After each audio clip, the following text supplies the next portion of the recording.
I'm getting old. A lot of my free time I just get on LinkedIn. I'm like, oh, Chloe says what's on LinkedIn? Not Instagram or none of that other shit. Just LinkedIn. What's on LinkedIn? Connections? Yeah. LinkedIn's like professional connections and just reading articles we post and just seeing what's going on. It's like a business Facebook? Basically. Yeah. I'm always on that shit for some odd reason. Trying to find Is videos. this leaking? So what are on your Trying to find laptop? What? I think when we moved it, It'd be we just spilled it a little. It'd be alright. You tough, right? Alright. Alright, let's see. Whoop! Testing. Alright, you good. Check it. Alright. Hello? Alright, we good. We are good. Y'all ready? Mm-hmm. You sure? Kev almost died. I asked y'all ready. Yeah. We're back another week at Coolin out. Kev barely made it, but he here. I'm here, man. You here, man? I'm here. We got a good friend in the pod, David. Yes. What's up, man? How you doing? Say what's up to the people. Hello. Thank you for having me. You're For welcome. coming through. It took a while to get this together, but thank you. Sorry. Appreciate it. Thank you for your patience. Nah, David busy. He a bit. Can I call him Dave? Yes. You gotta act, you know. He a busy man. But now tell people a little bit about yourself, what you do, things of that nature. Okay, I am a Korean American, born and raised in Queens. Hey. Yeah, Queens native all the way. I am currently working at the same company as Kevin at the ExecuSearch Group. I am a recruiter. Mm-hmm. That's probably it for that, work-wise. But other than that, yeah. Like, I literally went to school, everything in Queens, even Queens College. Oh wow. Yeah, so everything about me is Queens. I think that's why I was telling you that I like Nas more than Jay at the time. Yeah. Yeah, I didn't want to hold it against you. What? You like Nas more than Jay. We could get to that. Yeah. We'll get to that. We want to start off on a positive. Yeah. Positive. Yeah. Yeah, no, but yeah, so I'm excited to be here. All right, cool. So you had a topic that you wanted to discuss. So if you could just introduce that topic and then we'll engage. So recently, Will Smith has gone on Instagram. I think it was because he went on the Ellen show, and Ellen made him an Instagram on the show, literally at the end of December. Yeah, that's how it started. And it's like he went on the show to do something with Ellen, and Ellen's like, "You need to have Instagram." And then from that moment on, he started using Instagram, and like he's been going viral on. He's been going ham on. Yeah, like so. One of the more recent viral videos, he titled it "Fanning the Flame," and I've seen this quote many times, and he brought it viral because he's fucking Will Smith, right? Sorry, can I curse here? Yes. Of course. Okay. Yes. No. Open forum. Hey. Let him lose. So the topic he talks about is he asks the audience, who were the last 5 people you texted or talked to? And are they technically like fanning your flame, as in are they allowing you to grow? Mm. So are they putting log in your fire, or are they fucking pissing all over you?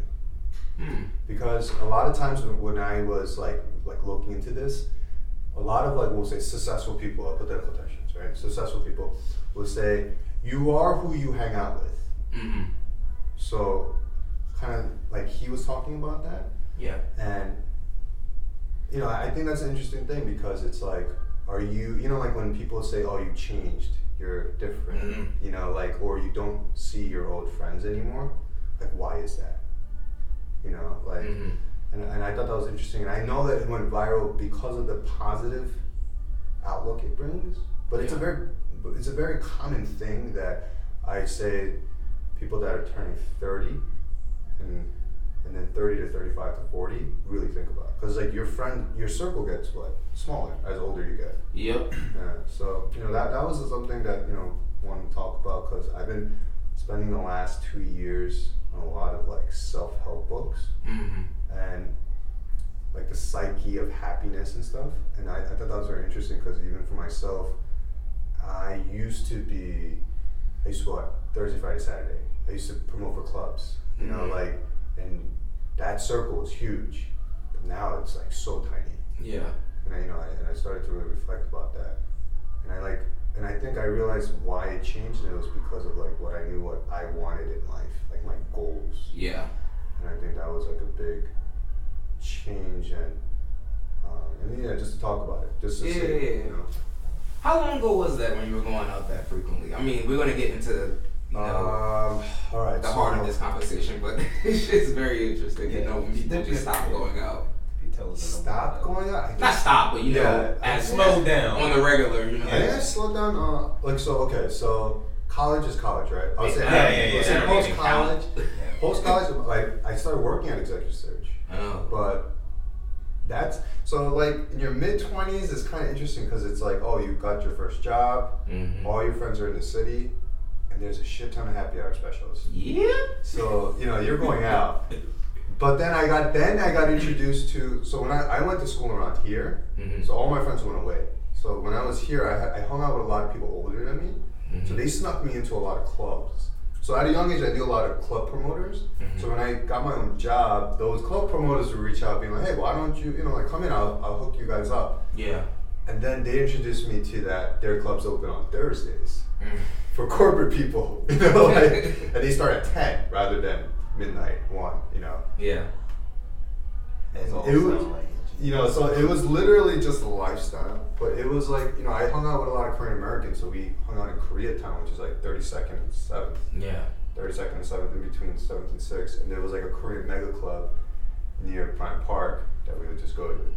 Oh. Literally just Koreans, Yeah, I would fucking go out on Thursday night to 4 in the morning, get home by 5, sleep 2 hours, and get back to Executive Search on Friday. And it was actually more normal to do so. Like, it was almost like crazy if you were a person that went out. And we would sometimes go to the same club Thursday, Friday, Saturday. And we called it the trifecta. Working with a legend. Yeah. Then walk and holders, they would ask they would ask you to promote, and then start promoting, made some money off of it. But then I think I stopped doing that when the hangovers started getting worse. And I think more about when I started to focus more on what life was outside of just that. Yeah. And then that's when I got into a very serious relationship now with my wife. I would say like she definitely grounded me on that aspect. Because if it wasn't like I would say just running loose. Just like getting drunk, getting high, getting fucked up, like in any way, shape or form, Good old days. Yeah, man. Nah, but I it's funny because these are things personally, like even when I was growing up, right? My mom, the people I used to hang around, let's say high school, right? Yeah. A lot of people I hung out with in high school, I can't even have a basic conversation with today.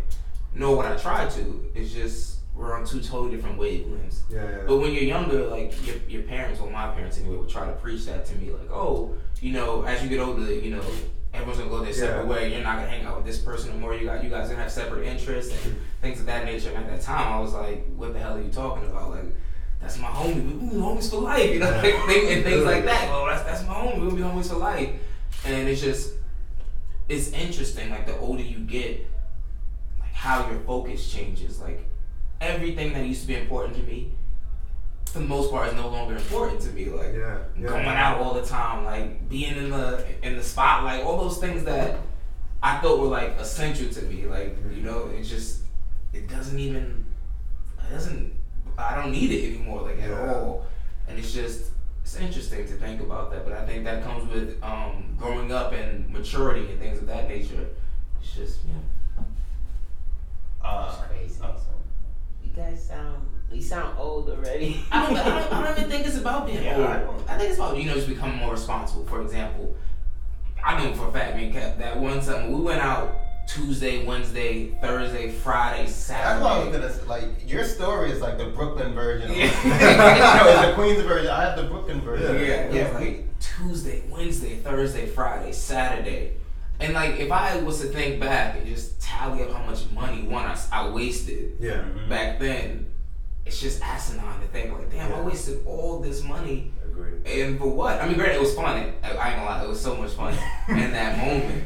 But it's just like the older I get, it's like just less appealing to me to like be out and to be doing all those things. And I'm happy that it is. I'm happy, right? Yeah, and it's like even within our friend circle. Yeah. For example, like even during that time, I would say I had some friends. I'll speak on my behalf. I had some friends that literally I could only hang out with if I was going out to drink. Yeah, same. And you don't even realize that element exists in your friendship until you get older, and you're like, damn, like we don't hang out no more. And then you try to figure out why you're not hanging out anymore. It's because I'm not going out to drink all the time anymore, and that's why we can't hang out anymore, because the basis of our friendship was based upon us going out to drink all the time together or go party together. So when you don't have that, then that friendship, ceases to exist. Yeah. it's just sad sometimes, but And it's true. I remember too, a lot of our friendships in college were established only in the fact that we were drunk. Like, that's a different. Yeah. That's the thing. You would wake up and you'll be like, "Hey, what's going on?" But you wouldn't have no real relationship with conversation. them. It would just be like, "Yo, I saw you yesterday when we were fucked up. I'll just see you later." Yo, that was crazy. You going to such and such tonight? It's like you would just see them and then you wouldn't see them anymore. Yeah. It was weird. Yeah. Someone also said to me that the deepest relationships that are bonded are through the biggest of your big struggles.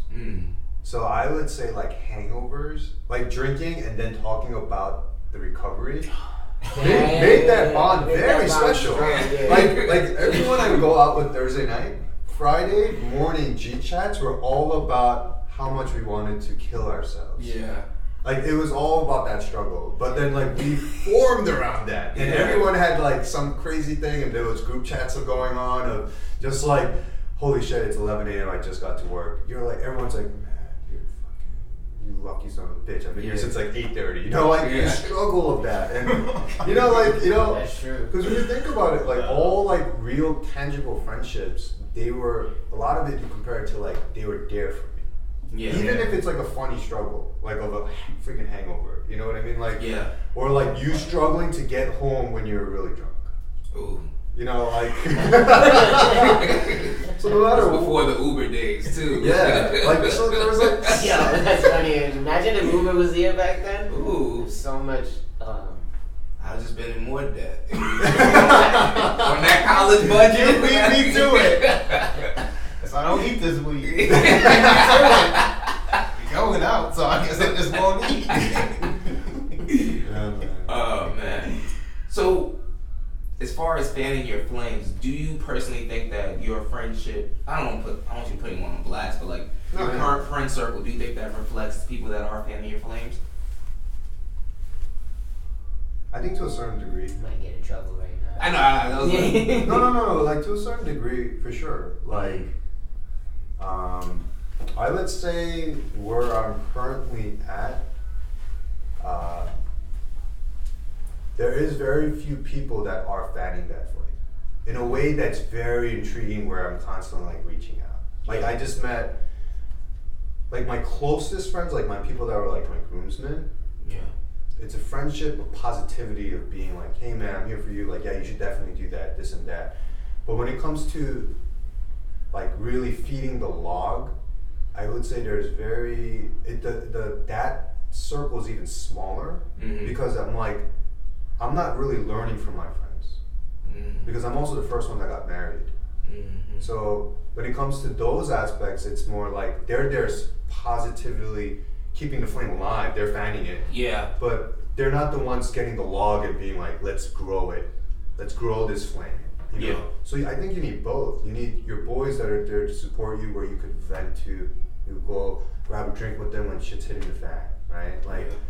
But then there's gonna be someone else also, I would say a mentor or someone else that's literally picking up a tree log, chopping it with you and putting it in there, while your friends are on the side fanning it. Because you also need every aspect to have your flame going, So with my closest boy, they're fanning it, but then who's feeding the log? I think that's what I'm just yearning for at this moment. Yeah. And that's why I was just telling Kev, I was reading so many self-help books, so many self-help podcasts, because I was getting to a point where I had to reach out to people to learn stuff, and for example, I wanted to learn how to invest. I'm I'm not trying to become 60-year-old. My parents are immigrants. They have no retirement fund. Yeah. I'm not trying to be like that. So I need to make money.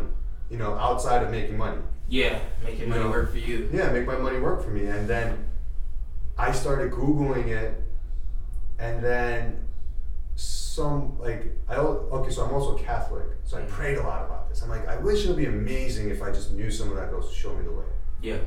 Then people started just coming out of nowhere talking about, because I had gained interest in it. Mm-hmm. You know, I started to talk about it, and then the people that were also interested in it took the step forward to talk to me about it, while the people that were like, all right, I don't know what the hell this is, took a step back. Yeah. You know, from that conversation, and then that circle started to form. And specifically, like, I was like, well, yo, this cryptocurrency stuff is like crazy. I have like no idea what the hell this is. Yeah. I wanted to learn, and then I found someone in my immediate circle that's actually building one for a company.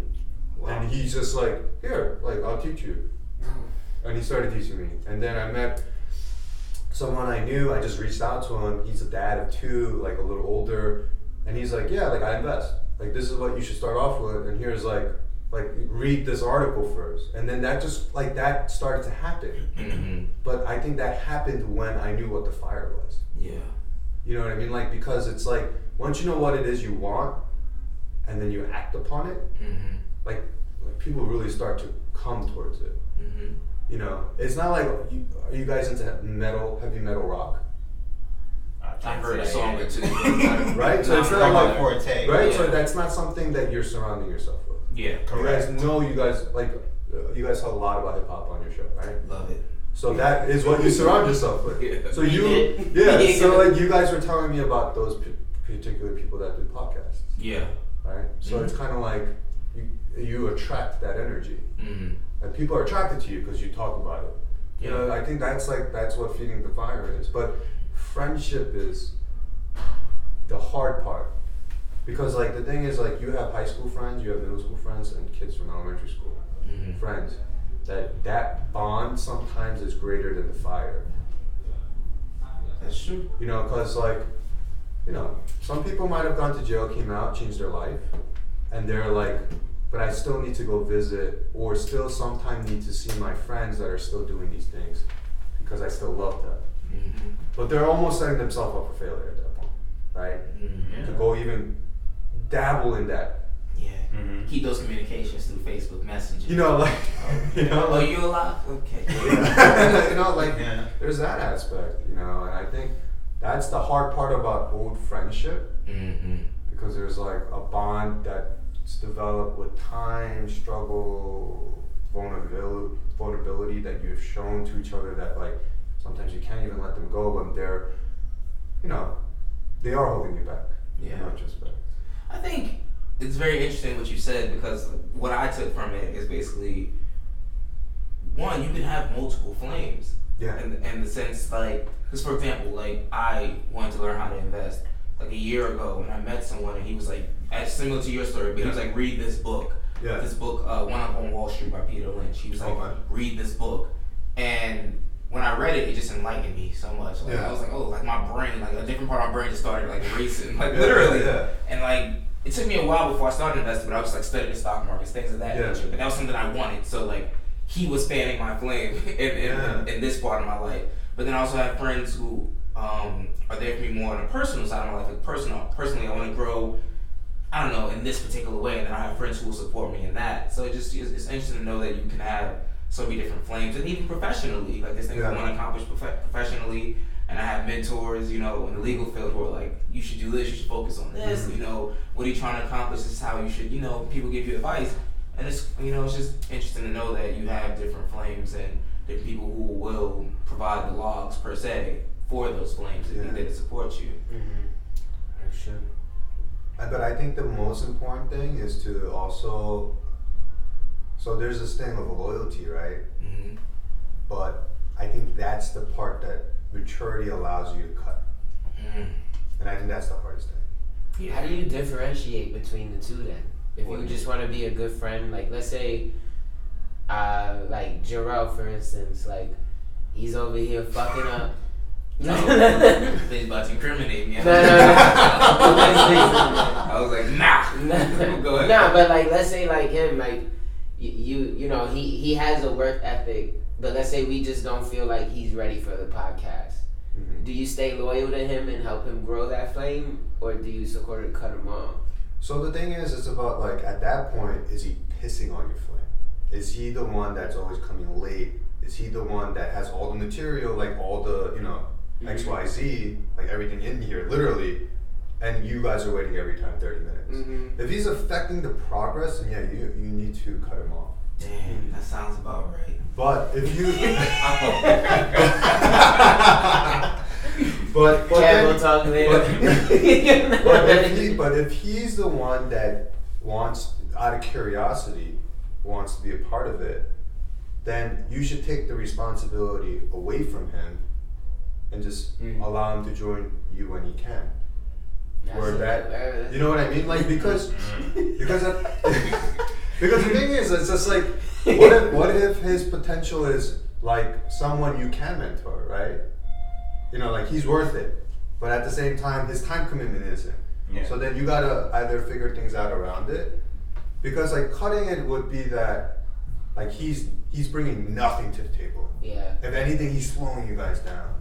But if he's bringing things to the table, but there's other things, you know, kind of to work on, then you gotta take all that responsibility away from him, so that you could rely on the, like your 8 players. So then you would be the person's flame, in a way.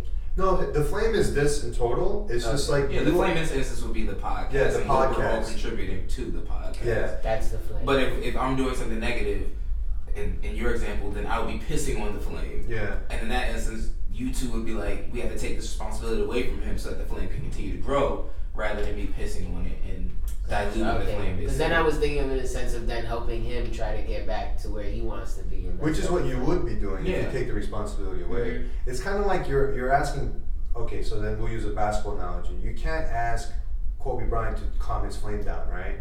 So you get role players to be around him. That can deal with that. That can deal with that. You know what I'm saying? Like, you know, you can't, it's like this. It's like they brought Dwight Howard that one time to compliment his flame. If anything, Kobe was pissing all over Dwight Howard, and Dwight Howard was always pissing all over Lakers. You know, so they had to cut that shit out. Yeah. You know, like you have to also find, you know, the compliments of what the flame could be. Sometimes it's an individual thing. You know, it's your own flame. How are they fanning it? And like you might have a boy that's really, you know, your boy, but because of the fact that he's not fanning your flame, you're just not hanging out with him on a weekly, you know, that you used to. Like you just take space. There's more space that grows from that. But the thing is, you could be the one fanning his flame though. He reaches out to you when he's having problems, but you might not be reaching out to him when you're having problems the way that you used to. Yeah, but like that's just basically being loyal to a fault. Like if you're willing to be loyal, because like the obvious example, I have friends who I grew up with, like Will, for example. Will, like every time I talk to him, he tells me all the time, like, yeah, I'm not going back. I don't go back to Decatur that often. I don't go back near our high school that often. And the obvious reason is because, you know, some of our old associates, you know, still, you know, doing illegal things that, you know, nothing to incriminate no one. But he's like, I don't want to be around that, because when you put yourself in that situation, those people bring you down. Yeah. So it's like he could easily be a person that's like, you know, well, these are my boys, these are our boys, and just be loyal to a fault and constantly be around them and hanging around them. But then he doesn't benefit at all from that. And it's not doing anything but bringing negativity to his life. Yeah. So he'll be being loyal to a fault in that instance. And they would literally be pissing on his flame. But luckily, Will's a very intelligent man, and he knows better. So Will's in Dubai the last time. So about to say, most travel in the world. Don't go back to Decatur. Stay in Dubai. So then, like, as default loyalty that kicks in, a good friend from that circle will then meet him somewhere else. Yeah. You get what I mean? Like, that's growth of friendship. Yeah. Like, if you were pissing on the flame of the podcast, but you were a good friend and loyal, you might be the first one to come up and listen, I'm holding you guys back. Like, you guys need to move forward. Like, that's the mutual way of a healthy relationship. Yeah. Like, everyone's coming to an agreement. That rarely happens. Yeah, that's what I was gonna ask. How does it, like, I never heard that before. I mean, it happens. It's very rare. Yeah, because there's a lot of pride. There's a lot of ego. Yeah. You know, but the thing is, it's like that's the one thing is like for a good dynamic team is where you have to allow the pride to be fruitful. You know, like pride is good. You need it. It's the drive of what makes the team go. But you know, you guys need to fight here and there too. But at the end, everyone has to just systematically know like what's best for the podcast if we're talking about Yeah. you know. We'll talk later, Kev. Someone has to go. We're gonna draw straws and we'll cut Jarel's straw. God damn, I just had a point in my head that I wanted to make. Not about change. Shit. It was something you just said and it like really just Didn't stick with you? No. It did, but then we started talking about something else and then like my brain it just like left me. It's about if you were messing up, you would come forth or something else. No. The flame? It was something about Will Smith, a point that he had made 5 friends? about growth and something. Damn. Oh well. I'm sure it'll come back to me and what else I'll just blurt it out. That's what I'm good for. The other thing I believe with the fire, it's even for yourself you have to have no pride. Mm-hmm. Because when you have your fire and you think about your friend, you have your own pride to hold on to that value of what that friend might bring. Mm-hmm. So a lot of times people have to fight their internal pride. Because it's like, wow, like I don't want to be the first one to say this isn't going anywhere. Mm-hmm. Let me wait. Yeah, like let me wait. Or let me kind of drag this on. You know, like when you see your boys in like a horrible fucking relationship, you're like, yo, just break up with her. You're like, if I just treat her bad, maybe she would break up with me. Just like, what? Why are you even doing that? Like, you know, like, Yeah. But you know, I think that's the thing. Like, I've like- heard that so many times. yeah, man, it's very true. People are pansies, man. They don't have the confidence to do the right thing. You know, they just don't have the confidence to do the right thing. Mm-hmm. You know, but to have a flame it's very true. You have to know what you want, and I think that's hard when you're in your 20s. You know, you don't know what the hell you want. You know, you don't know, and that's the whole point of the 20s is to explore that as much as you can. You know, I think once you could go through that, and you gotta also go through tough times. You know, like making big decisions, even though it might not look big later on in your life. But in your 20s is the time to like really go through all that. Mm-hmm. Yeah, definitely. I mean, the guys know pretty much. I had a flame I had to cut off this year. And it was like, it's kind of like you said, like or even Jarel, like I was loyal to a default, like. And can I ask you what specifically it was? What was it, a friend or? Relationship. But it was like to the point where like none of us were being, like you said, the pride was in the way. Like we didn't want to be like, let's break up, or like I'm gonna break up with us, or like I'll do it. Like it came to a point where it was just like, I'm not gonna say, well, it was me. Like I had to be like, yo, like that's it. Like we can't do this anymore. And it was weird because I didn't want to do it either. And it's as a human, like you don't really feel like it doesn't hit you until someone else says it. Like you both be sitting there like, oh, I don't want to do it until they do it. Mm-hmm. And you don't feel that until after, like when you start thinking about it. So it was like if that didn't happen, we would still be stuck probably somewhere, or communication would be off. So like that's that was one of my biggest weaknesses, is trying to like understanding your flame and keeping that circle there. And then if you know, even with friends too, I have some friends that they weren't helping me progress. Yeah. So it was like I couldn't cut them off. I just rather stay than leave and leave you hanging. There it is. There it is. Change. That's what I was trying. Damn. That's what I was trying. I fanned the flame. No. That's what it was. Bro. I wanted to transition into the next segue to the next topic, and that's what it was. Well, it's same topic, but when people say that you've changed, that's what I was trying to say. Damn. Sorry, my head was hurting. I was like literally just thinking so hard. Like, what the fuck was I trying to say? But no, like, what does that mean to you when people say you've changed? I'm not measuring to their expectation. You know, and that's well put. yeah, because expectation is an opinionated thing that someone else puts on you. Preach, brother David. And when someone says that, then their pride has taken over that. And it's more like they're saying, oh, you've changed. And I'm like, you know, it's like, yeah, I did. You did too, but I'm not calling you out on it. It's like, so why are you saying that? Because you're hurt. You're probably saying that because you got hurt. You know, so I think when someone says that, there's a weird expectation that someone's not meeting, you know, and I think that's a conversation that needs to be had. Yeah. You know.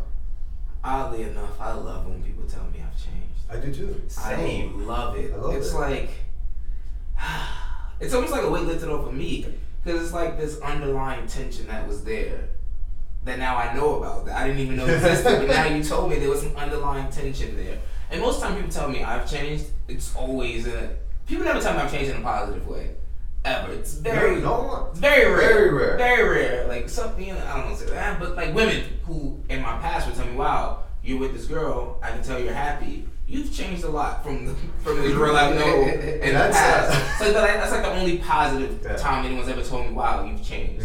Most of the time it's random shit, like, oh, you think you bougie now, like some very like asinine backhand compliment, or like, you know, I'm just like, what do you mean? Like, you've changed. And when I hear that, to me, I take that as you've grown, because that's all I've done. I've grown, I've matured. So people are like, oh, you don't want to go out and drink all the time anymore. You've changed. No, I haven't. I've matured. Like these things aren't as appealing to me anymore. I agree. I'd much rather, you know, stay at home, relax, you know, save some money, you know, do something else with that money that I would have went out and spent $100+, you know, on wasted alcohol. Now I can use that money to invest in something, you know, or save it. Yeah. But when people tell me I've changed, I just light up inside. It's like, and then I love hearing their reason as to why they think I've changed. Yeah. And then for the most part, most of the time, I'm like, no, I haven't. I mean, I have changed, but you just haven't grown with me, and we're growing apart, and that's why you feel that way. And that's exactly what fanning the fire is. Yeah. You know, I think that's very important though. Like, the crazy thing is, a scientist said, your mind works in a way to protect you. So your mind actually makes you not experience new things. Because it's trying to protect you. Because going to doing something new could hurt you, is how the brain thinks. So psychologically, why do you think 90% of the people that you're like, hey, let's go try this restaurant, they're like, I've never had that before. Yeah. I don't feel comfortable. Yeah. You know, it's like, why don't we just go to the same restaurant? Like, why do you think you're a creature of habit? It's because that your mind wants to protect you from anything that's dangerous. So scientists like prove this point. So for you to make a new habit, you have to go against what your mind is thinking. Yeah. So like when your friends say you changed or whatnot, it's because habitually that person is very set in their ways. Yeah. Like everyone is, and that's how they stay comfortable. You know, they don't leave their hometown. You know, they don't leave literally their block. Yeah. Like when you think about it, man, like people in the hood, they rep their block. They don't leave it. You know, that's, you know what I mean? Like, you know, even like it's crazier. Even for rappers that have made it, still rep their block that they haven't lived at. But that's how they identify themselves. It's like it's an identity. It makes them who they are. And once change comes in, it's like, oh shit, I don't know you anymore.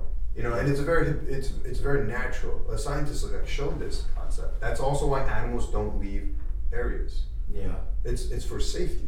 You know, and that's why families try to stay together and all this. But with technology, everything's changed. Yeah. You know?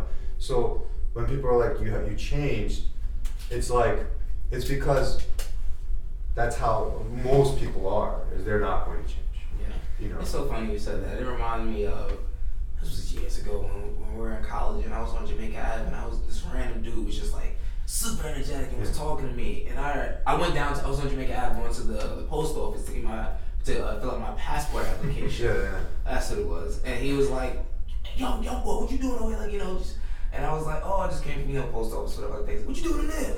And like he seemed harmless. I'm just like talking to him. I'm like, yeah, you know, drop my passport application off. It's very far about to go study abroad. And he was like, a passport? Like, and he's like, and I was like, yeah, a passport. He's like, the fuck you need a passport for? And I was like, so you can leave the country. And he was just saying like, I ain't never getting a passport because I ain't never leaving. I'm not leaving New York City. I'm never leaving Queens. That's what he said. Yo, that's so real. I said, oh shit. He said, I ain't never leaving Queens. Fuck, I need a passport. I'm grateful. I said, oh shit. Yo, that's exactly what I'm talking To be about. wired that way. He was an old drunk man, but he was harmless. But it was funny that's where his mind was. Yeah. And I was like, damn.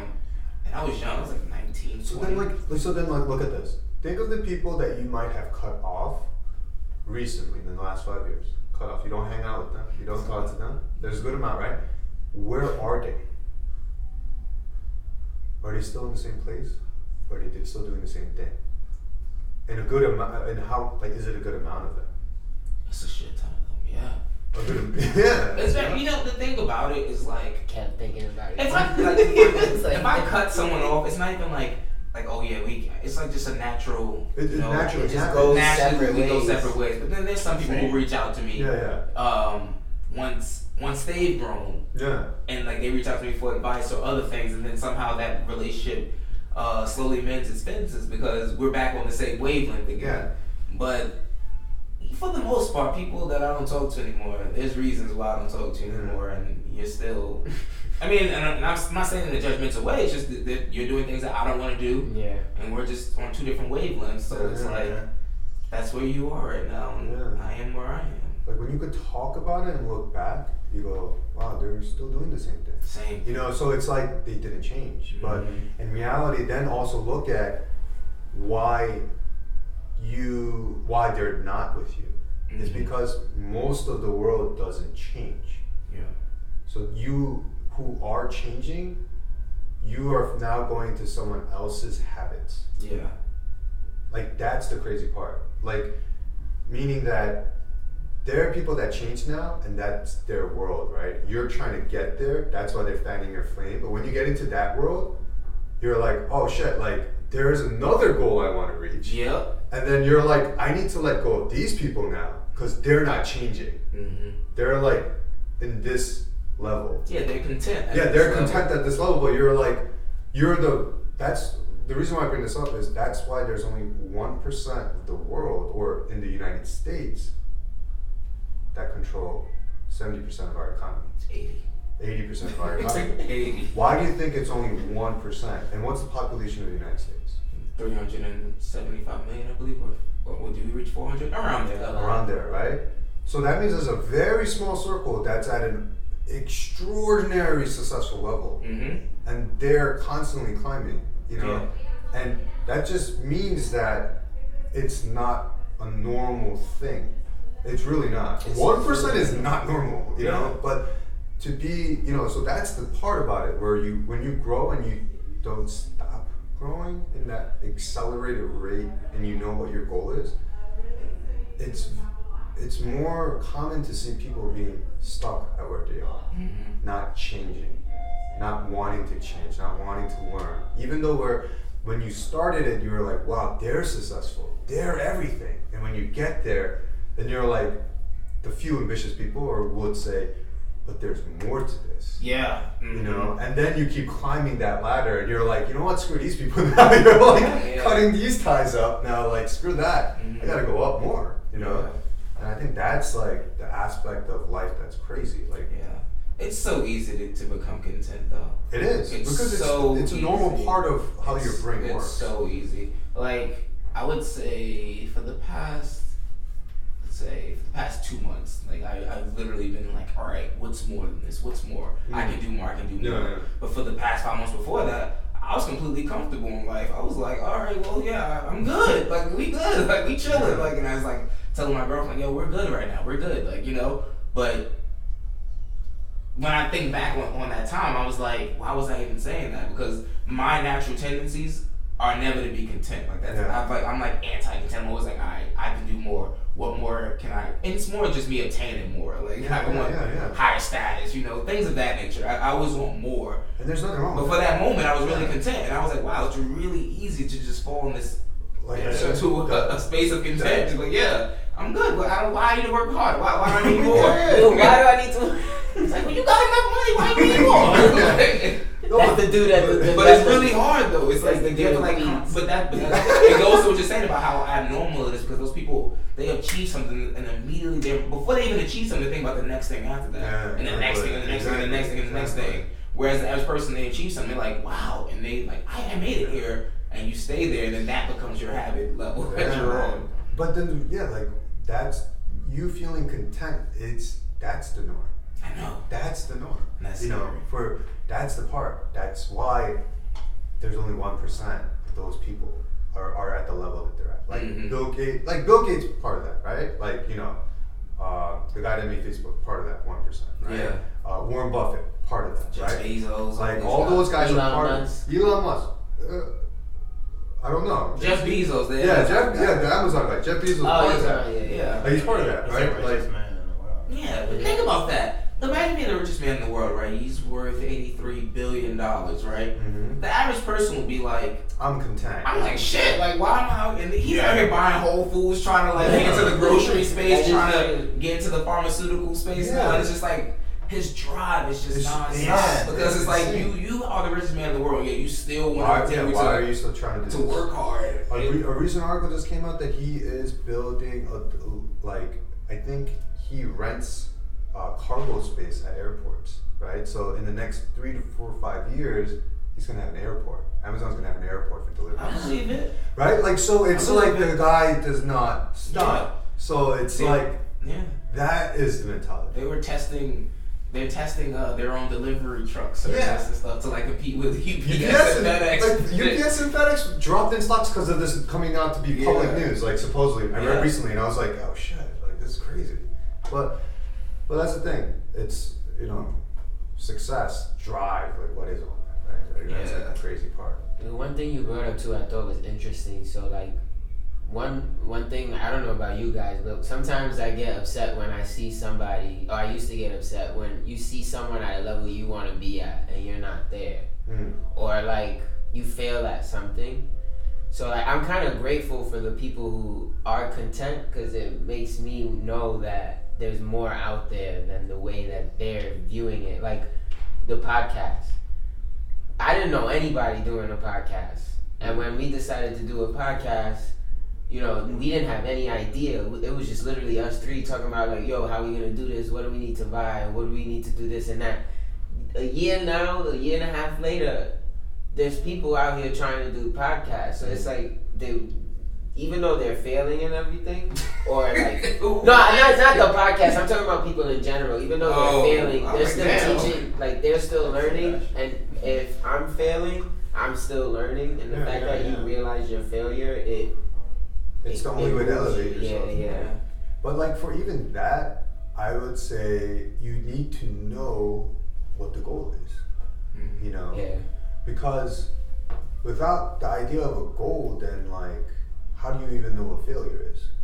Yeah. Because it's like those people might be like, oh, it's a failure because we only had 100 people listen, or 100 listens or clicks onto my website. While you guys might be being like, yo, we just broke 100 and being super happy. So it's about like the idea of like, what is the goal? It's about your expectations. Expectations, and at the end, drive, right? What's gonna keep pushing you guys? Yeah, that's. It just comes down to how you're wired, really. But anyone could be rewired. Of course. True. Of course. I know people that are like, were literally like just fuck ups. And like one day just wake up and they turn their whole life around and they're like super motivated and like, trying to get after it. No, there was like the study showing that at the age, so to learn a new habit or something to be rewired, until 25 you could teach yourself. After 25 you can't really teach it until you have a traumatic experience. That's what scientists have proven, that the way that the mind works. That's why the quote goes, you can't teach an old dog new tricks. You have to have gone through something traumatic at that point. Like fighting that. Like a lot of times you change how you date people because you might have had a traumatic experience with your ex-girlfriend. You know what I mean? Like, or that lets you to freaking just be like, you know what? I'm just gonna stay single and just do my thing.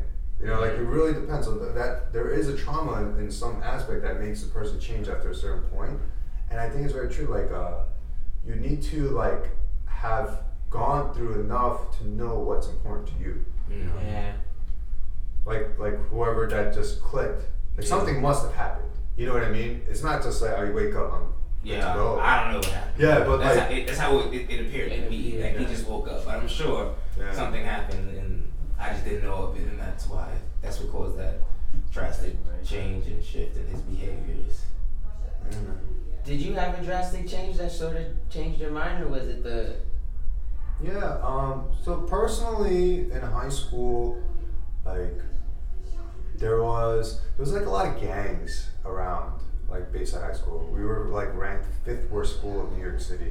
What school? Bayside High School. It was like, you know, I've seen some crazy shit in school, like girls knowing another girl was pregnant and stomping her out. Yeah. You know, like stuff like that. Like it was happening all the time in school. We had like metal detectors come up, like, and then because of like Mayor Giuliani, like during the 90s, like he sweeped all the gangs, right? Mm-hmm. When I was in high school, when I graduated, it was 06, right? Mm-hmm. 05 is when all these gangsters came back out.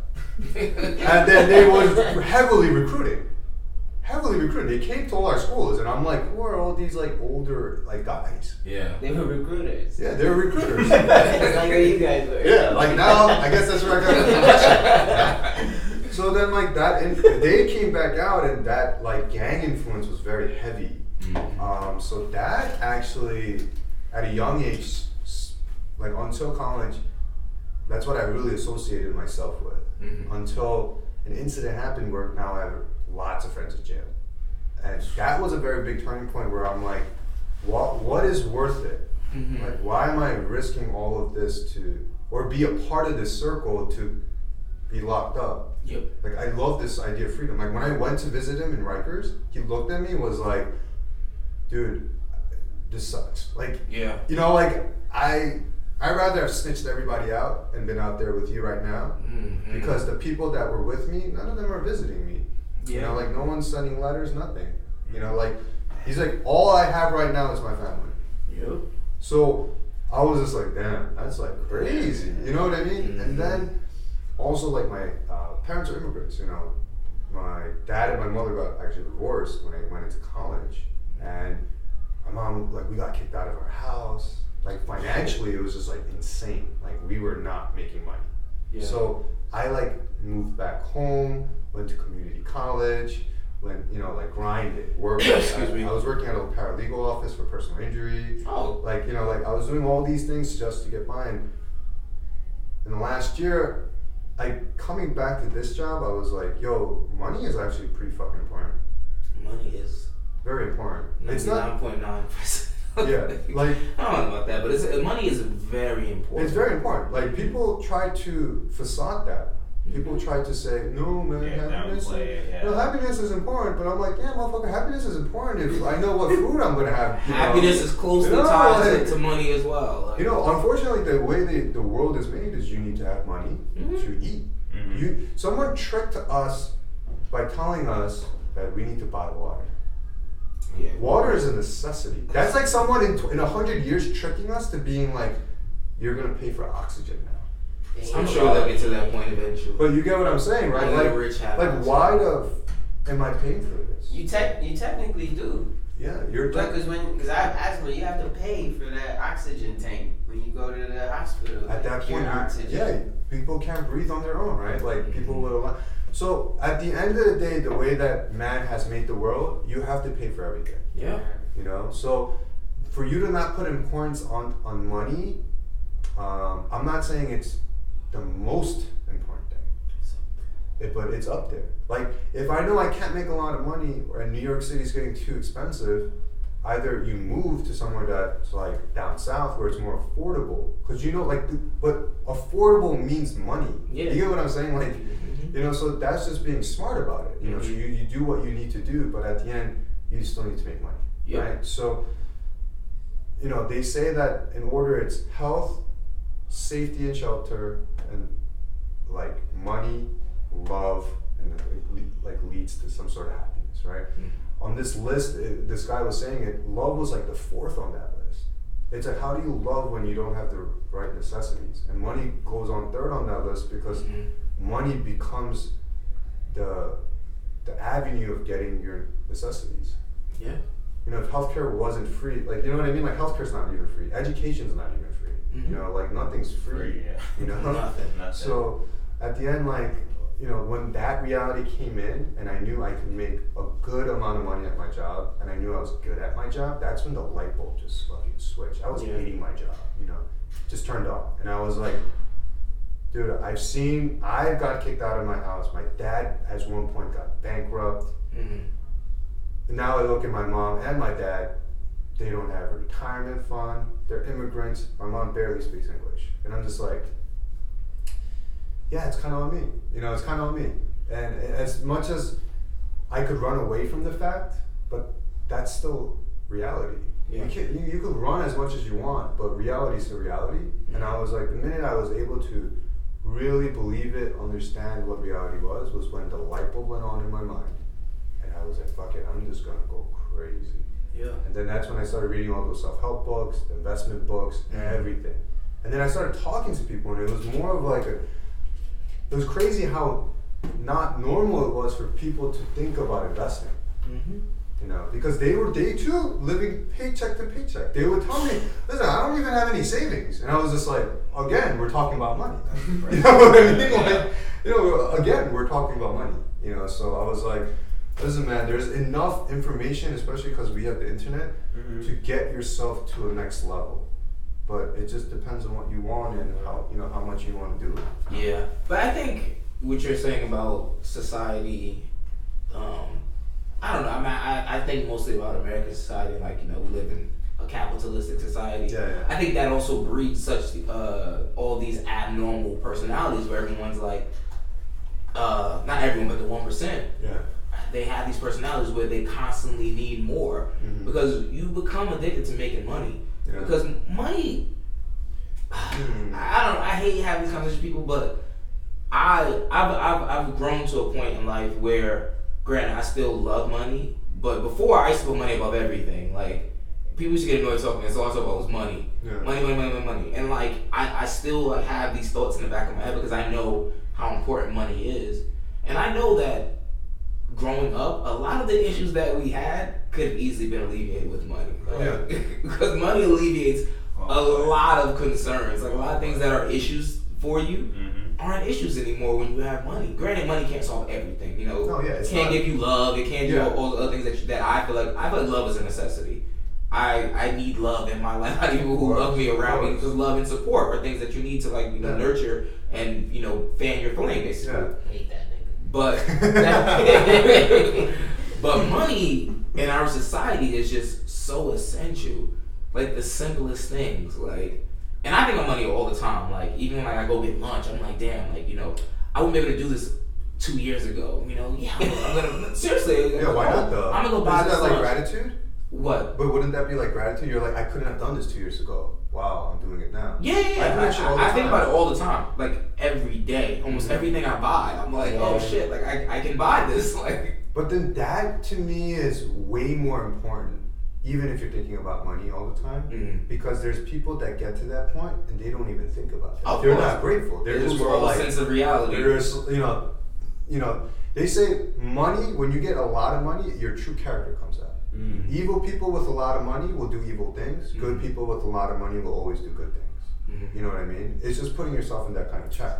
I'm ready to be judged. No, wait, that's me. But you know what honestly, you know what that comes from? That comes from a struggle though. Like, I feel like if I didn't struggle as bad as I did, like when I first graduated law school and I came back up here, shit was rough. Like, it was a struggle for me. So like, if I didn't have to struggle and you know, start off at the law firm I started at and basically making fucking pennies and struggling and going through that struggle, I would not be as grateful as I am today. Because honestly, if I just got out of law school and got the money that I was looking for my entire life, I probably would have been a dickhead. I'm not, because like I learned the lessons that I learned in like the value and importance of money and also having good character with money came from me going through that struggle, because I was like, this is insane, and like a lot of my habits also changed. Like now, another reason why I don't go out that much, because I'm thinking about, I don't want to waste money. That's a waste of money. Before, I'd be like, shit, we going out, like fuck it, like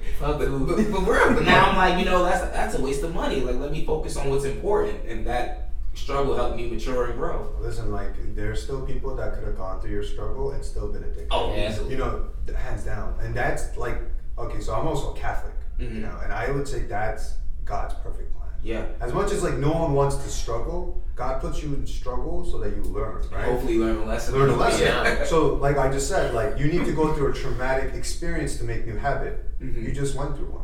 Yeah. You know, like that's like traumatic for you. That's like That shit you know. was. I was like, I don't have no money. What the fuck? Yeah, like you know what I mean, and there's nothing wrong with that. You Yeah. know? Like, but the thing is, when I read books about like those 1%, they're not like a lot of the I would say more genuine people, good people of the world, right? They're not looking to make more money.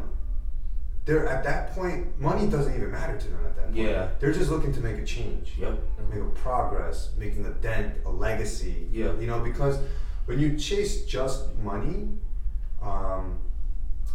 then like the rat race is so different. Mhm. It's so empty and hollow because there's no purpose to what. Because you could do anything and make a lot of money. Yeah. That's what I tell all my juniors. I have 7 people report into me. Oh, okay. And my interview is like, why do you want to do this? I want to make a lot of money. I'm like, all right, but you could make a lot of money doing something else. Mhm. So like, why this? You know, like, and I think that's the fire that everyone needs to find. You know, and always you found it. You're an attorney. You know, you found it, right? Like, you know it, and you want to live a certain lifestyle, right? Like sometimes when I fucking go on vacation, I'm like, you know what? I want Fiji water. You know what I mean? Like, I ain't going back. Yeah, you know what I mean? I ain't drinking this. Like other water. I don't even know. Like I've been at Cancun. I don't even know what this is. Not Fiji water though. I ain't going back. No, I ain't going back. Don't bring me that trash. Yeah. What is this? You know, like I love it. I love it. but then there's gonna be moments when you go I ain't back. going back. You know, like you go Yeah. back to those, and I think, but that's the value and beauty of growth. Like ignorance is a bliss. You know, like when you know, like the water, like that Fiji water, like it's proven it is the most healthiest water, Mhm. right? Health is wealth at that point. All right, I'm gonna invest in this water to be healthy. Yeah. You know, like Yeah. so there's that kind of level. You know, like it's true. Like I got the more money I started to make, I never thought I was gonna make this kind of money. And then Mhm. I'm living in a high rise. Never thought that was gonna happen. You know, like the things that I do sometimes, I do sit back and I'm like, fuck man, you know, I'm living a fucking good life. Like I'm like, this is an amazing life. And I always want more. You know, I want more. And I'm like, yo, but I have one life. You know, like I have to also take care of my body. Like if it costs $3 to get that water, and I know it's actually beneficial to my body, it's worth like, it. yo, it's so worth it. Like constantly buying really bad beer versus an amazing beer, you know, it's just more like, yo, man, like I know that this is so much better sometimes. You know, I'd rather value the one beer than to get 10 of those. You know, like the quality of that changes. Nice craft beer. That's like the rest. Yeah. You know, like you value it more. Yeah. And I it's expensive for a reason. yeah, and I definitely feel that, and I'm going through that, and I'm just more like, no, man, I'm not going back. Like, there's no way. There's no point. Like, I love this. And I'm like, I'm going to keep. And the beauty of life is that you could actually gain more. Yeah. And even in our religion, you know, even in our religion as a Catholic, it's more like, there is no like, you should stop there and be humble. Yeah, be humble as you go. Mm-hmm. Like, you know, the church too, they need a lot of rich people to donate. Of course. You know, they're not a business. You know, they want you to be successful. When you read a lot of parts of the Bible, it talks about like, here, come pray to me because I have your best interest. I want you to be wealthy. I want you Trust to be this. me. Yeah, like trust me. Like, but that's about wanting more. You know. You know, like some people don't want more because they don't want to work more. You know, bottom line. Some people don't want. They're happy with where they are because they know going to the next level and deals with a lot of stress. I know people that don't want to become managers even though it could double their salary because they don't want to deal with people. You know what I mean? Like, so it really depends on the individual, like what you want. Yeah. Cause you definitely gonna work more. Yeah, we're gonna work more. Yeah. Man. What would you say to the individual who's struggling to be better? Or who wants to be better, they just may not have the people surrounding them or their circumstances are different. What would you say to them? I would say that they're not being resourceful. Everyone being successful is not because someone came to them and helped them. It's because they went to look for that help. They're not doing enough then. You know what I mean? Like, It's like, you know, like a lot of people, like, you know, like Eminem's story is crazy to me. I love Eminem. I like just know everything about him from when he was growing up. That guy didn't give up. He spent his last dollar to fly out to Dr. Dre just to meet with him, knowing that it could be nothing. He had no money after. He risked it all. Like, he went to the fucking end of the world. He went to every rap battle. He came in, he got booed off stage. You know the story. Like, he got booed off, kept going. But he was in where he wanted to be. Yeah.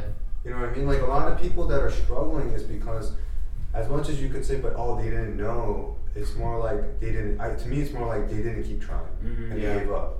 And, you know, a lot of the stories always, when you hear about people that actually are successful, they're the ones that didn't give up, even if they failed. They were the ones that failed 20 times, you know. Thomas Edison's greatest quote is, "Oh, I didn't fail 10,000 times. It was just, It was just a learning experience of what I did. What was it? I didn't fail 10,000 times. It was just a learning experience of what I shouldn't have done." And he made it. You know. So. Yeah. You know, it's funny. I never considered myself to be successful. I want to just throw it out there. I tell people all the time, like, I'm not successful. My girlfriend was telling me, "Oh, shut the fuck up." Like, I was about to tell you shut the fuck up.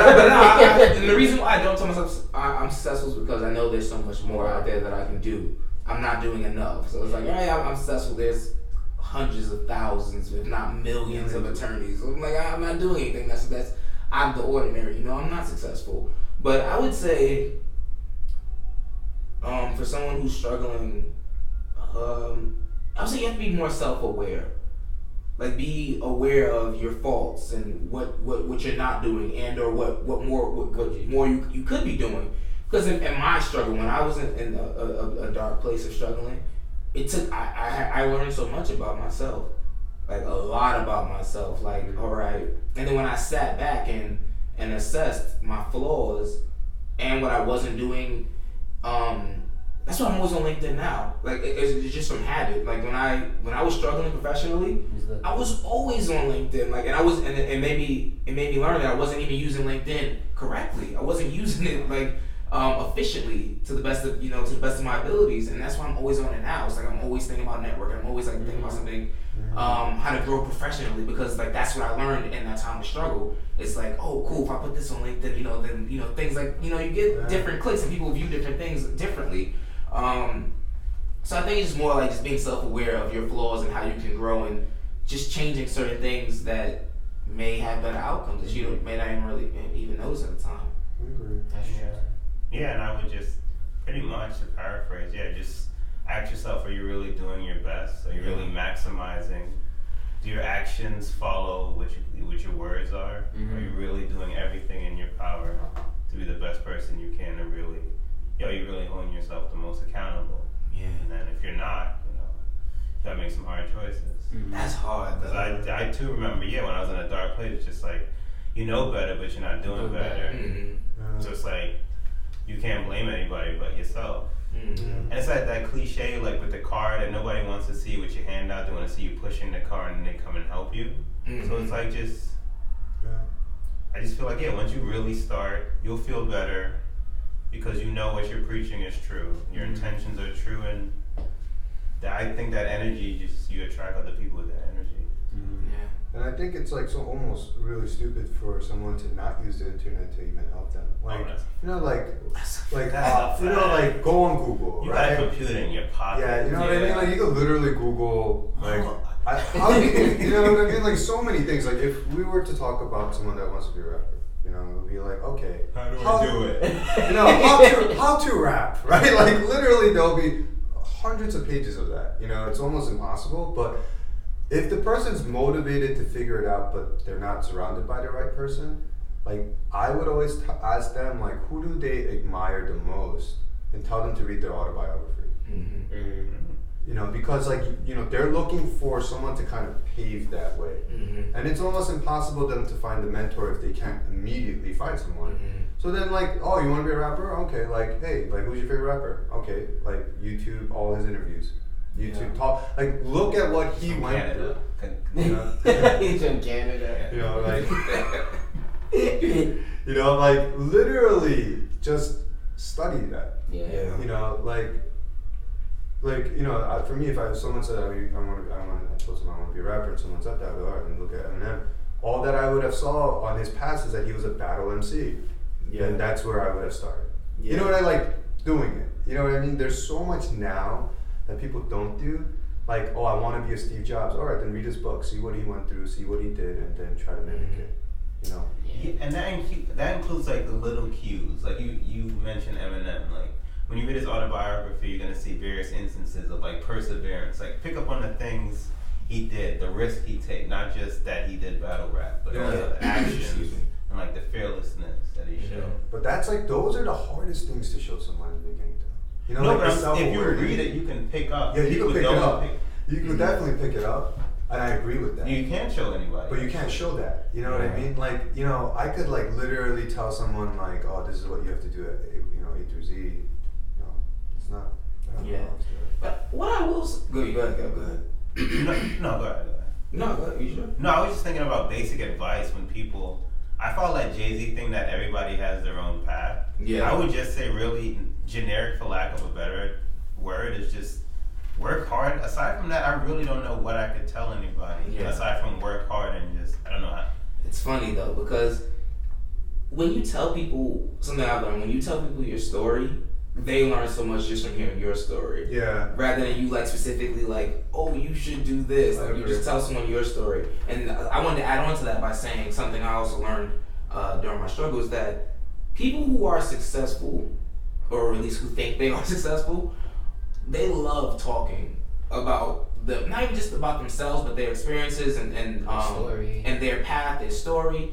And one thing that I learned, particularly when I was struggling, like I was always like, afraid to reach out to people, and like on LinkedIn, for example, I would just send attorneys who were doing what I wanted to do, like random messages all the time, and they would ask, like, they would reply like, hey, let's go out to coffee, and just have these informational interviews, like, and I would just hear everyone's story, and then I realized, my struggle is pretty common. Like, you come out of law school, like everyone isn't successful as soon as you jump into a certain career field or anything of that nature, but it's just on a larger scale, yes, you can read someone's book, but also on a smaller scale, if you find someone who's who's doing a similar career field or whatever activity that you want to do, just if you have the ability to, just reach out to them. That I suggest to be the first most important. But the thing is, 90% of the people can't do it. They don't have the courage to do it. Yeah, that was me. I was like, what am I saying to you? Yeah, Hi? yeah, so that's why the book approach is easier, because it's just like your own time. Yeah. That would be the most effective approach. Yeah, because that approach, you have to literally. You have to be vulnerable. You have to be ready to get shut down, basically. 100%. Yeah. They always say because I was just telling Kev this, to be successful, it's almost impossible to be successful by just working hard. Mm-hmm. Because I was telling him what if you're working hard the wrong way though?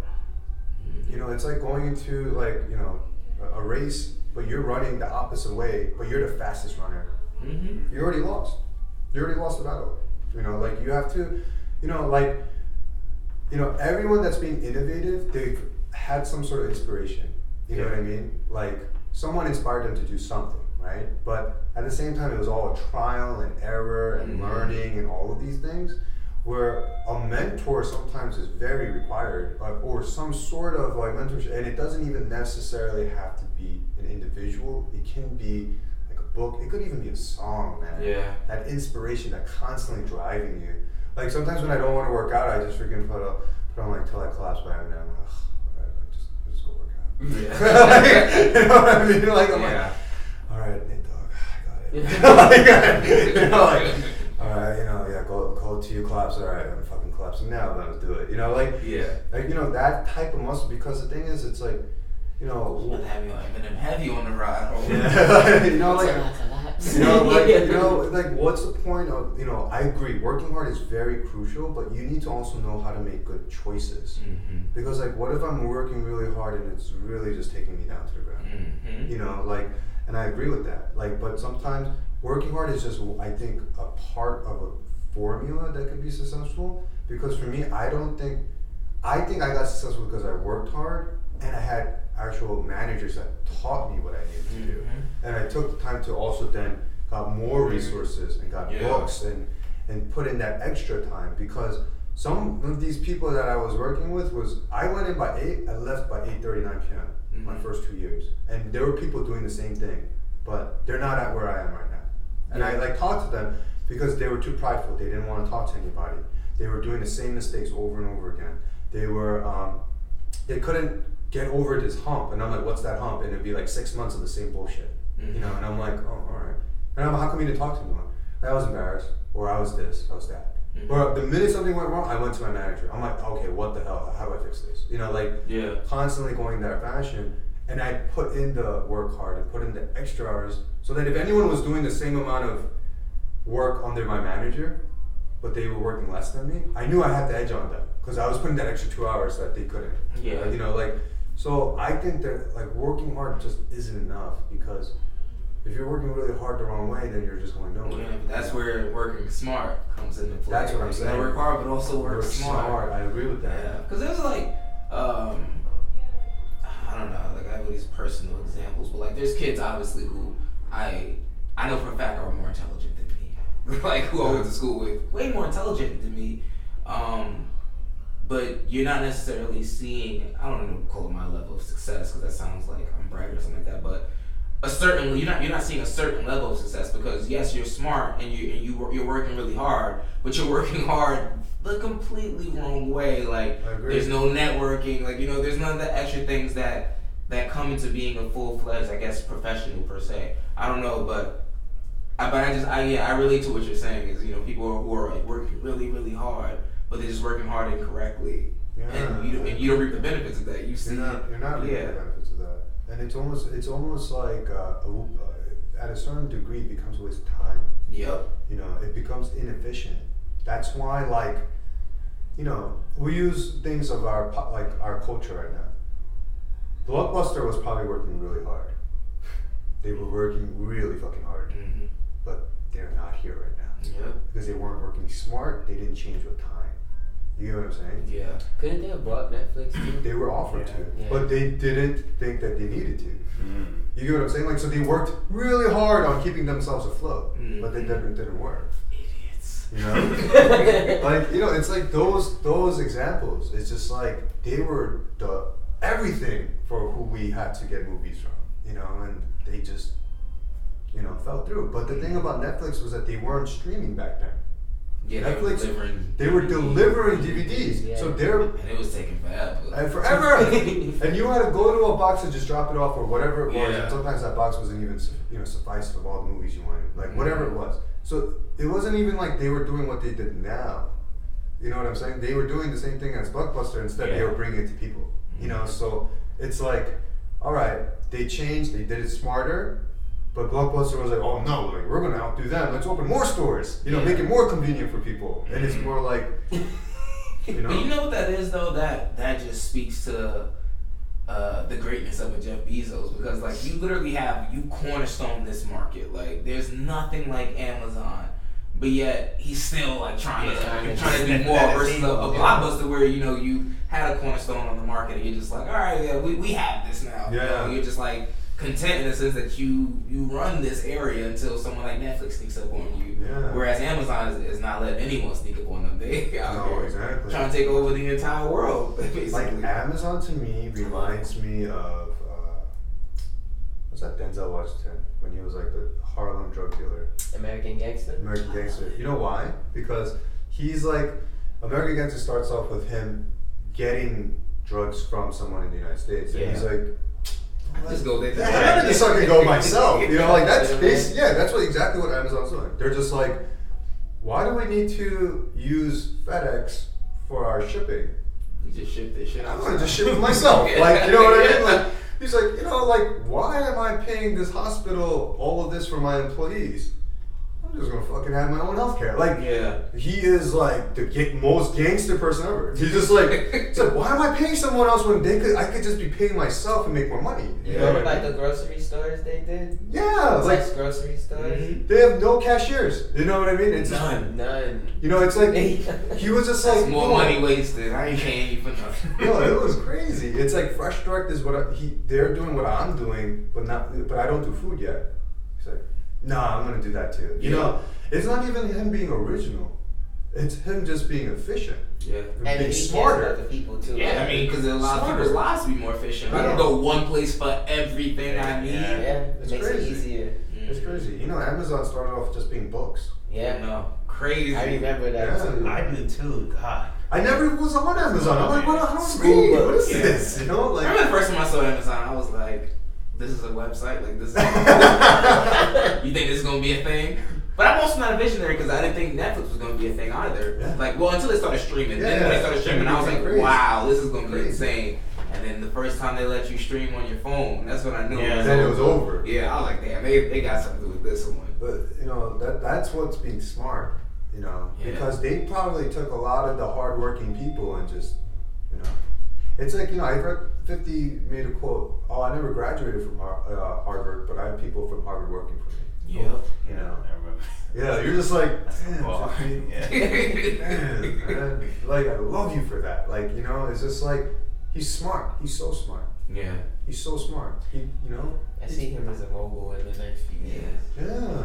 To get to that point, you have to think outside of the box. He's like, crazy. You have to have like some other type of thinking because like society tells us like, oh, you have to be this, so you have to think this certain type of way to make a lot of money. And also it has to be there's a time frame for you to make this kind of money. Like, oh, you go to school and you get out and you start at the bottom and work your way up, and then, you know, as you're older and as you're aging, then you make a lot of money. Whereas I think millennials are really good at this though, at thinking outside of the box and being like, you know, I don't want to work. I don't want to be here for 5 years before I make this amount of money. You know, like Depending on my pension. I'm gonna do this myself. Like, you know, and That's but you know, it's crazy because a lot of people I work with, like, they're older. I'm the youngest person there, Yeah. so it's like some of the advice they give me, I appreciate it, but I take it with a grain of salt because it's like I don't want to be in my 50s before I, you know, feel comfortable. Like I don't want that. Like, they were probably the people that were putting log in your fire. Now you're kind of like, oh man, you're like outdated. You know what I mean? This was a different Listen, time yeah, period. like I'm like, yo, you really helped me get to this level, but now I'm gonna have to seek someone else. Like, Yeah. that's what I meant. Like, now the next level of people. Yeah. I'm definitely experiencing that. Yeah, like that transition is one of the most craziest transitions that I would say everyone goes through, and it's because it's like, and that's when loyalty kicks in, and that makes it hard to grow. Where you're like, no, but this guy like gave me my first chance. When You is know, like, selfishness? yeah. kicking? I don't think it's selfishness when it comes to self growth, because self growth, Okay. Alright. Shit. you know, like You done barred them up. Jesus Christ. Don't worry, I'm still in there. Jesus Christ. like self growth is how life has to be. Mhm. You know, so selfishness, I would say selfishness is you being loyal. And I didn't mean that in a bad way. No, yeah, I think Okay. selfishness is you being loyal. And you think, because when you go to the next level, right, and you kind of like cut those ties where you don't meet them as much, your real loyalty in a selfless way is help them get to the next level with you. I see. It's like you get there because you're like, hey, listen, like I'm with you guys. Like you guys really taught me. Like imagine if I start podcasting. I'm like, you guys really taught me, okay? And I'm like, you guys are my mentors. Then I get to a certain point, I find a mentor that's like better than you guys. Yeah. He elevates me. But I'm like talking about a different thing. I'm not even talking about what you guys are. So we're still in the same space. Yeah. Then I meet you guys. I'm like, yo, listen, you guys have to meet Jeff. Like he took me to the next level. And you're gonna be like, what do you mean? I'm getting 1,000 views per second now. Yeah. You know, like you guys have to come with me. Like that's selflessness. Like where you're like, I got to the next level, I'm gonna check my people with me. You know what I mean? Yeah. Like that's what you do. You know, like that's what Biggie meant by, you know, show love to Brooklyn. It's like he brought his people with him and elevated them. Sometimes you need to have someone teach you to, you know, do these things, and they put in all this fire. Mhm. and then you bring it. You are then taking the log out of your fire and putting it in your boys. Yeah. But sometimes the reason why you cut those ties is because they take that and they just throw it away. And they're just like, they just let it burn. No one's fanning it, they're not fanning it. Even though you're trying to fan it, they're just like, no, stay away. You know? That's what it means to like bring everyone and you elevate them, you know?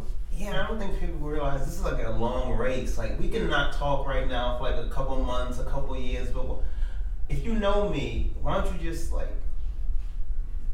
know that this is just tunnel vision for a reason. Like, I have to hone in right now, and this is nothing personal. Won't your real friends realize that? Or they're going to appreciate that. You know, because they're going to go through it. Yeah. And then you're going to be the one to say, hey, I understand, I went through that. You know, like, that's what real boys do, but at the same time, because of their pride, at the moment, they don't know. So when they go through it, they're going to probably come back, hey, Kev, like, yo, I just went through that. Yo, I get it, man. Like, my bad. Like, my bad. I'm here now. And then you will automatically forgive them because you're so happy now you have another person to talk to about this type of shit. Yeah. You know, you're like, holy shit, yo, you're into that. Finally, man. Yeah, like you're like, yo, you're into that. What do you know? And then you start bouncing ideas. Yeah. And then you're kind of like back at that new level of friendship because you're talking about the things that are relevant in your lives now. You know, those are sometimes how like old friendships rekindle. Yeah. So many, man. David. I'm Wise definitely man. playing this episode. A wise man, David. Yeah. Wow, time is flying too. That's how it happens. Yeah. Genuine good conversation. You look up, you're like, oh, an hour and 30 minutes later. Yeah. Damn. No way. brought him up, man. You dropped some gems. I'm right. I took notes. I was like, all right, cool. You'll see it on my Twitter tomorrow. No quotes though. These are mine. Oh man. Wise man once told me an Word. Oh man. Well, I mean, I think that's it. Like, the closing words. Yeah, you have any closing remarks for the people? No, like what I would always tell everyone is like being successful doesn't mean that you've hit a certain place. Mm-hmm. I think to be successful is the idea that you're being resourceful, you know, and because being resourceful allows you to grow in many ways. You know, like a person that's very knowledgeable is they could tell you from their personal experience. They could actually quote people. They could tell you, hey, I recommend you reading a book, listen to a podcast, listen to this video, check this conference out, go meet this person. Mm-hmm. Like that list is so endless, but they're all such different avenues of finding information, you know? And you have to be resourceful like that. And with the internet now, it's almost impossible for you not to be. Like I follow Instagram accounts for motivation, you know, and they help me, or, you know? So there's so many ways to do it. There isn't one way or another. You know, you have to keep it very open-minded. But